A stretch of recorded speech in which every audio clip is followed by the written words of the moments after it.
முதல்ல இது hydrogen bomb இல்ல. ஹைட்ரஜன் பாம் இனி தான் வரும். தேர்தல்ல எப்படி மோசடி பண்றாங்க அப்படிங்கிறத யங்ஸ்டர்ஸுக்கு செய்முறையா எடுத்து காட்டுறதுக்கு இது இன்னொரு மைல்கல். தேர்தல் ஆணையர் கியானேஷ்குமார் மேல வலுவான குற்றச்சாட்டுகள முன்வைக்கிறேன். இத சாதாரணமா எடுத்துக்க முடியாது. மக்களவை எதிர்க்கட்சி தலைவரா நான் சில விஷயங்கள இளைஞர்களுக்கும், நாட்டு மக்களுக்கும் வலுவான ஆதாரங்களோட இன்னைக்கு முன்வைக்க போறேன்.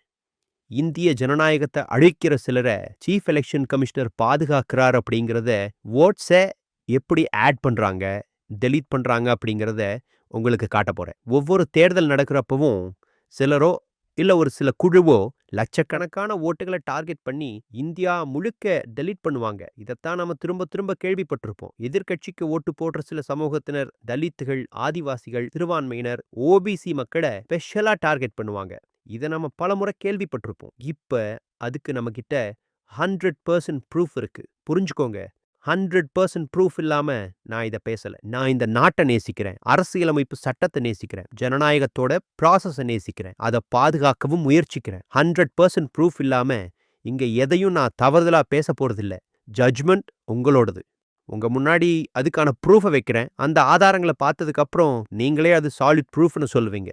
கர்நாடக மாநிலம் ஆலந்த் தொகுதியில 6018 ஓட்டுகள். யாரோ 6018 ஓட்டுகளை டெலீட் பண்ண முயற்சி பண்ணியிருக்காங்க. அந்த தொகுதியில 2023 தேர்தலில் எத்தனை ஓட்ஸ்னு நமக்கு தெரியாது. 6018ங்கிறத விட நிச்சயம் பல மடங்கு அதிகம். ஆனா சிலர் 6018 ஓட்ஸை டெலீட் பண்ணி மாட்டிக்கிட்டாங்க. தற்செயலா பல குற்றங்கள்ல மாட்டிக்கிற மாதிரி இங்கேயும் நடந்திருக்கு. என்ன நடந்துச்சுன்னா, அங்க உள்ள ஒரு பூத் லெவல் ஆஃபீஸர் தன்னோட அங்கிளோட ஓட்டு டெலீட் ஆனதை நோட்டீஸ் பண்ணார். யார் டெலீட் பண்ணாங்கன்னு செக் பண்ணும்போது தான் தன்னோட வீட்டுக்கு பக்கத்துல இருக்கிறவர் தான் டெலீட் பண்ணாருங்கிறத கண்டுபிடிச்சிருக்கார். யாரோட ஓட் டெலீட் ஆச்சுன்னு தெரியாது, யார் டெலீட் பண்ணாங்கன்னு தெரியாது. ஓட்டை டெலீட் பண்ற ப்ராசஸை யாரோ ஹேக் பண்ணியிருக்காங்க. இப்போ அவங்க மாட்டிக்கிட்டாங்க. இந்த ஆப்ரேஷன் எப்படி இருக்குன்னா, ஆலந்த் தொகுதியில 6018 அப்ளிகேஷன்ஸ் வேற யாரையோ வச்சு பதிவு பண்ணியிருக்காங்க. ஆனா நடந்தது என்னன்னா, உண்மையான ஓட்டர்ஸ் அந்த அப்ளிகேஷனை பதிவு பண்ணல. இந்த ஸ்டேஜ்லயே அதுக்கான ஆதாரங்களையும் நாங்க காட்டுறோம். இந்த அப்ளிகேஷன்லாம் ஒரு சாஃப்ட்வேரை வச்சு ஆட்டோமேட்டிக்கா ஃபைல் பண்ணியிருக்காங்க. அதையும் எப்படின்னு காட்டுறோம். ஆலந்த் தொகுதியில அவங்க இதை பண்றதுக்கு கர்நாடகாக்கு வெளியில இருக்கிற வேற வேற ஸ்டேட் மொபைல் நம்பர்ஸை யூஸ் பண்ணியிருக்காங்க. குறிப்பா காங்கிரஸ் ஓட்டர்ஸை தான் டார்கெட் பண்ணியிருக்காங்க. இது ரேண்டமா நடக்கல. காங்கிரஸ் எங்கெல்லாம் ஜெயிக்குமோ அந்த பூத்தை டார்கெட் பண்ணி டெலீட் பண்ணியிருக்காங்க. இதுதான் எக்ஸாம்பிள் 1. இந்த அம்மா பேரு கோதாபாய். யாரோ சிலர் ஃபேக் லாகின் கிரியேட் பண்ணி 12 ஓட்டர்ஸை டெலீட் பண்ண முயற்சி பண்ணியிருக்காங்க. அதுக்கப்புறம் அதை நிறுத்திட்டாங்க. ஆனா கோதாபாய்க்கு இது தெரியவே தெரியாது. இதை பத்தி அவங்க என்ன சொல்றாங்கன்னு நீங்களே பாருங்க. எலெக்ஷன் நேரத்தில் என் பேரை நீக்க சொல்லி நான் எந்த அப்ளிகேஷனும் போடலை. எனக்கு அதுக்கும் எந்த சம்மந்தமும் இல்லை. யார் இதை பண்ணாங்கன்னு எனக்கு தெரியாது. பாருங்க, அவங்களுக்கு எதுவுமே தெரியல. இவங்க பேரையெல்லாம் டெலீட் பண்ண இந்த நம்பர் எல்லாம் தான் யூஸ் பண்ணியிருக்காங்க. இதெல்லாம் கர்நாடக மாநில நம்பர் இல்ல, வேற ஸ்டேட் நம்பர்ஸ். அப்போ இங்க கேள்வி என்னன்னா, இதெல்லாம் யாரோட நம்பர்? இதெல்லாம் எப்படி ஆப்ரேட் பண்ணப்பட்டுச்சு? எங்கிருந்து இதை ஆப்ரேட் பண்ணாங்க? யார் இதுக்கான ஓடிபி ஜென்ரேட் பண்ணாங்க? இதெல்லாம் தான் எங்களோட கேள்வி. இப்ப நம்ம 2வது எக்ஸாம்பிள பார்க்கலாம். இவர் பேர் சூரியகாந்த். இவரு 12 நிமிஷத்துல 12 டெலிஷன் ஃபார்ம்ஸை ஃபில் பண்ணி 14 நிமிஷத்துல 12 ஓட்டர்ஸை டெலீட் பண்ணியிருக்காரு. இதோ அவர் இங்க தான் இருக்கார். அவருக்கு கிட்ட காட்டுறேன் பாருங்க. பபிதா சௌத்ரி ஓட் டெலீட் பண்ண முயற்சி நடந்த பேர்ல இவங்க பேரும் இருக்கு. வணக்கம், என் பேரு சூரியகாந்த் கோவினா. நான் சரசமல் கிராமத்துல இருந்து வந்திருக்கேன். என்னோட நாலேஜ் இல்லாம என் பேரை யூஸ் பண்ணி லிஸ்ட்ல இருந்து 9 பேரை தூக்கியிருக்காங்க. இவங்க ஏன் எங்க பேரெல்லாம் நீங்க தூக்குனீங்க அப்படின்னு சொல்லி என்கிட்ட கேக்குறாங்க. இது பத்தி தாசில்தார்கிட்ட, எலெக்ஷன் கமிஷனர்ல எல்லாம் நான் கம்ப்ளைண்ட் கொடுத்துருக்கேன். ஆனா இவங்கெல்லாம் இப்படி கேட்கும்போது தான் எனக்கு இப்படி ஒரு விஷயம் நடந்திருக்கு அப்படிங்கிறதே தெரியும். வேற ஏதாச்சும் சொல்ல விரும்புறீங்களா? இல்லையா? நன்றி. 3வது எக்ஸாம்பிள் பார்க்கலாம். நாகராஜ் 2 அப்ளிகேஷன்ஸ் 36 செகண்ட்ல ஃபில் பண்ணி சப்மிட் பண்ணிட்டார். அந்த அப்ளிகேஷன் ஃபார்ம் ஃபில் பண்ணியிருக்காங்க. அந்த அப்ளிகேஷன் ஃபார்மை ஃபில் பண்ணி பாருங்க, எவ்வளோ நேரம் ஆகும்னு உங்களுக்கே தெரியும். நான் யங்ஸ்டர்ஸ்ட கேட்குறேன், நீங்க 2 ஃபார்ம்ஸை 36 செகண்ட்ல முடிக்க முடியுதான்னு முயற்சி பண்ணி பாருங்க. இதுக்கான ஆன்சர் உங்களுக்கு கிடைச்சிடும். இந்த ஃபார்மை இந்த ஜென்டில்மேன் ஃபில் பண்ணியிருக்கிற நேரத்தை பாருங்க. ஏதோ காரணத்துக்காக அதிகாலையில 4 மணி 7 நிமிஷத்துக்கு எந்திரிச்சு திடீர்னு 36 நொடியில 2 ஃபார்மை ஃபில் பண்ணியிருக்கார். இப்போ இது எப்படி நடந்துச்சுன்னு பேசுவோம். இதை எப்படி நடக்குது அப்படின்றத நான் உங்களுக்கு சொல்றேன். ஒரு தனிநபரை வச்சு இது செய்யப்படலை, ஆனா சாஃப்ட்வேரை பயன்படுத்தி இருக்காங்க. இந்த சீரியல் நம்பர்ஸை பாருங்க. Serial number 1, serial number 1, serial number 1, serial number 1, serial number 1 அப்படின்னா ஒரு பூத்ல இருக்கிற முதல் பேரு. ஒரு சாஃப்ட்வேர் ஒரு பூத்ல இருக்கிற முதல் பேர் எடுத்துக்குது. ஓட்டர்ஸை டெலீட் பண்ண அதை பயன்படுத்தி இருக்காங்க. Serial number 1, serial number 1, serial number 1, serial number 1, serial number 1 அப்படின்னா அந்த குறிப்பிட்ட பூத்துல முதல் பெயர் இவங்களது தான். ஸோ அந்த சாஃப்ட்வேர் என்ன பண்ணுதுன்னா அந்த பூத்தில் இருக்கக்கூடிய முதல் பெயரை எடுத்து அங்கே இருக்கக்கூடிய ஓட்டர்ஸை டெலீட் பண்ண யூஸ் பண்ணுது. ஸோ யாரோ ஒருத்தர் இருக்காங்க, அவங்க என்ன பண்ணுறாங்கன்னா ஒரு ஆட்டோமேட்டட் ப்ரோக்ராமை ரன் பண்ணி அந்த பூத்தில் வரக்கூடிய முதல் ஓட்டருடைய பெயர் தான் அப்ளிகண்ட் அப்படிங்கிறத உறுதி பண்ணிடுறாங்க. அதே நபர் மாநிலத்துக்கு வெளியில் இருக்கிற செல்ஃபோன் நம்பர்களை வச்சு அப்ளிகேஷன்களை ஃபில் பண்ணுறார். இது சென்ட்ரலைஸ்டா நடக்குது அப்படிங்கிறது தெளிவா நமக்கு தெரியுது. இது வெறும் சின்ன சின்ன பணியாளர்களை வச்சு அந்த அளவுல பண்ணாம கால் சென்டர் லெவல்ல நடந்திருக்கு.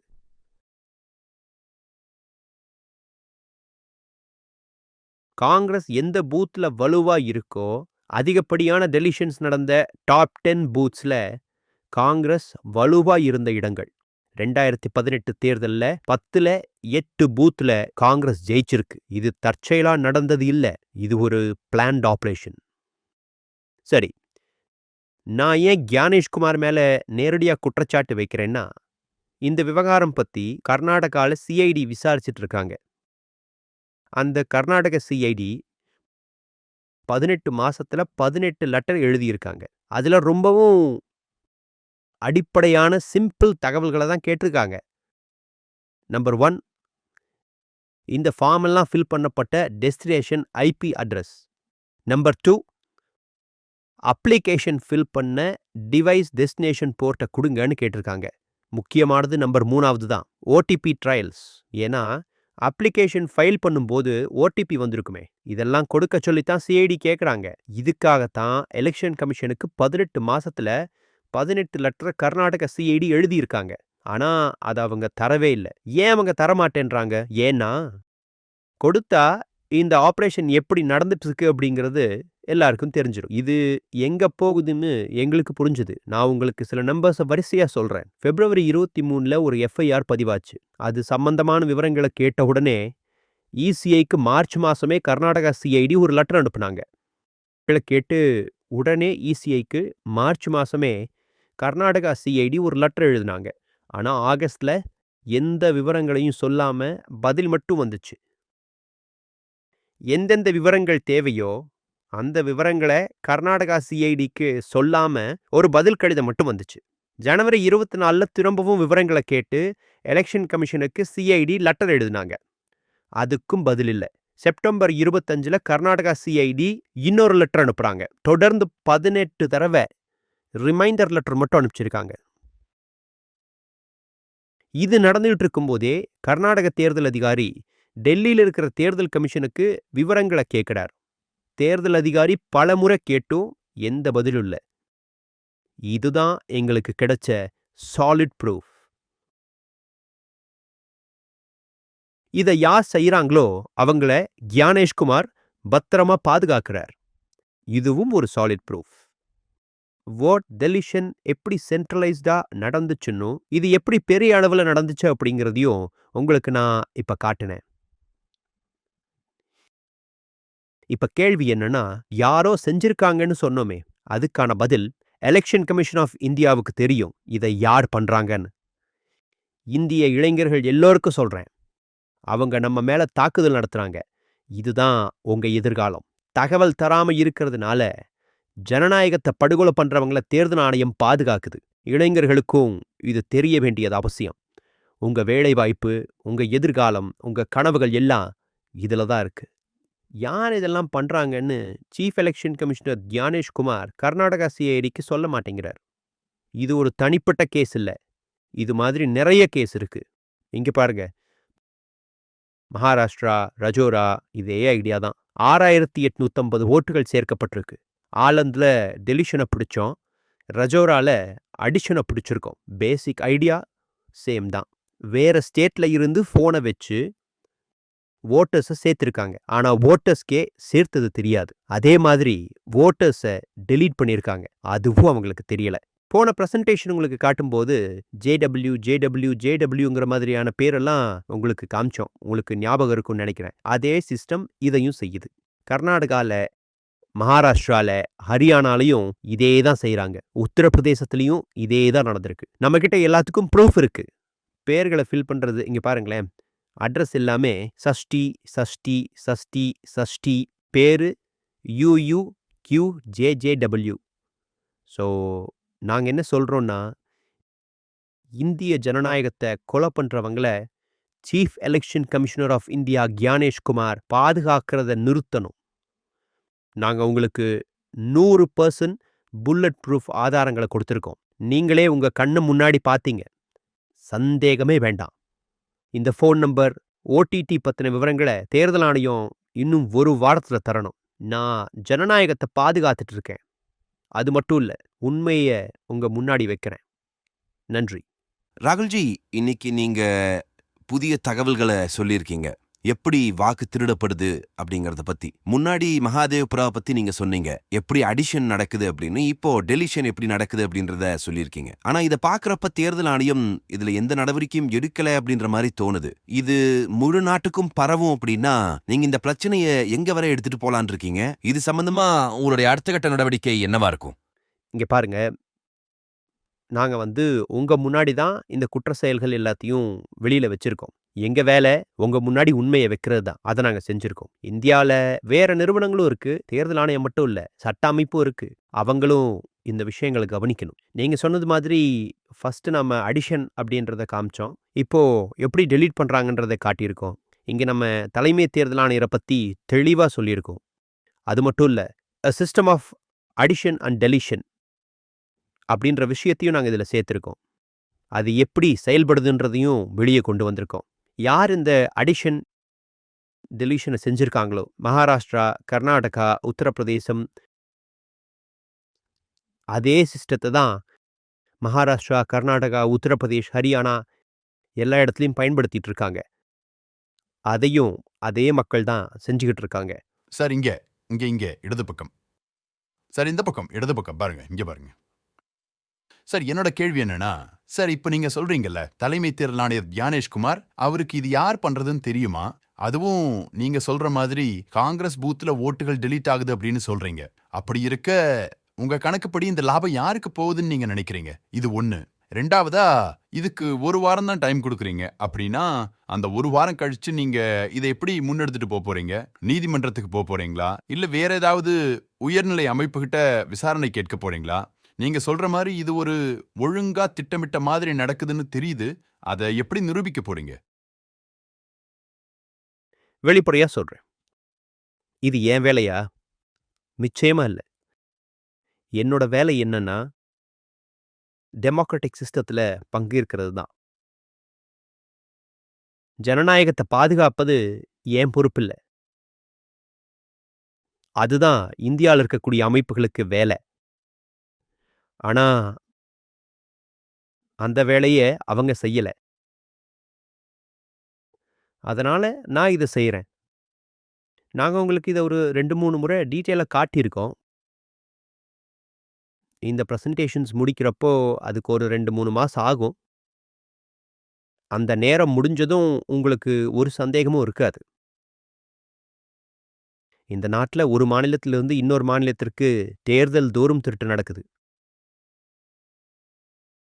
அதில் என்னோட வேலை உண்மையை வெளிச்சத்துக்கு கொண்டு வர்றது தான். நான் இந்திய மக்களுக்கும் இளைஞர்களுக்கும் உண்மையை சொல்லணும். அதுதான் என் கடமை. ஏன்னா இந்த அரசமைப்பு தான் இந்திய மக்களுடைய பாதுகாவலன், ரட்சகன். அதனால இதை நான் பாதுகாக்கிறேன். இதை பாதுகாக்கிறது இந்திய அமைப்புகளோட வேலை, எதிர்க்கட்சி தலைவரோட வேலை இல்லை. ஆனால் அந்த அமைப்புகள் இதை செய்யறதே இல்லை. இப்போ இன்ட்ரெஸ்டிங்கான ஒரு விஷயம் சொல்லணும். எலெக்ஷன் கமிஷன்ல இருந்து சில உதவி வர ஆரம்பிச்சிருச்சு. நான் ஸ்ட்ரைட்டாக சொல்கிறேன், உள்ள இருந்தே எங்களுக்கு தகவல் வர ஆரம்பிச்சிருக்கு. இது நிக்க போறதில்ல. இத நிறுத்தவும் முடியாது. ஏன்னா இந்திய மக்கள் இத ஏத்துக்க மாட்டாங்க.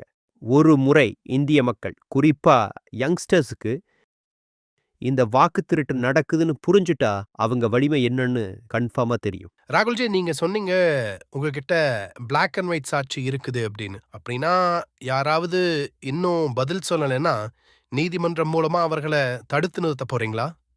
அதையும் நான் உங்களுக்கு காட்டப் போறேன். இத சாட்சிகளோட நான் காட்டுவேன். இங்க பாருங்க, நான் சொன்னது இதுதான். எதிர்க்கட்சி தலைவரா நார்மல் சிச்சுவேஷன்ல என் வேலை எதிர்க்கட்சியா இருக்கிறது தான். அரசுக்கு அழுத்தம் வைக்கிறது தான் என் வேலையே. இந்திய மக்களை பாதுகாக்கிறது என் வேலை இல்ல. என்னுடைய சிந்தனை என்ன அப்படின்னா, நான் ஒரு நாட்டுப்பற்றுமிக்க இந்தியரா, இந்தியாவையும் அரசியல் நெறிகளையும் விரும்பும் ஒருவரா இந்திய மக்கள் முன்னிலையில உண்மையை வைப்பது என் கடமை. இப்போ இந்திய நிறுவனங்கள் எதையாவது செய்ய விரும்பினா அவங்க செய்வாங்க. அதுல கூட நிறைய பேர் இருக்காங்க. நானே ஆச்சரியப்படுறேன். தேர்தல் ஆணையத்திலிருந்து கூட ஒரு சிலர் பேர் வந்து தகவல் கொடுக்குறாங்க. நீங்க கொஞ்சம் யோசிச்சு பாருங்க. இன்னும் ஆரம்பிக்கவே இல்ல. இது 10, 15 ஆண்டுகளா நடந்துகிட்டு இருக்கு. இது ஒரு சிஸ்டம், ஒரு ஸ்ட்ரக்சர். இந்தியாவுடைய ஜனநாயகம் ஹைஜாக் ஆயிருக்கு. உண்மையா நான் ஷாக் ஆயிட்டேன். சகோதரர்களே, சகோதரிகளே, ஜனநாயகம் இது இந்திய மக்கள் தான் காப்பாத்தணும். வேற யாராலும் முடியாது. ராகுல் காந்தி வந்து சொல்லலாம், இது உண்மைன்னு சொல்லலாம். ஆனா இந்திய மக்கள் தான் இத நிறைவேற்ற முடியும். இந்திய மக்கள் அவங்களுடைய சுதந்திரம், அரசியலமைப்பு திருடப்பட்டிருக்கு அப்படின்னு நினைக்கிற நாளே இந்த சிஸ்டம் முடிவுக்கு வந்துரும். நன்றி.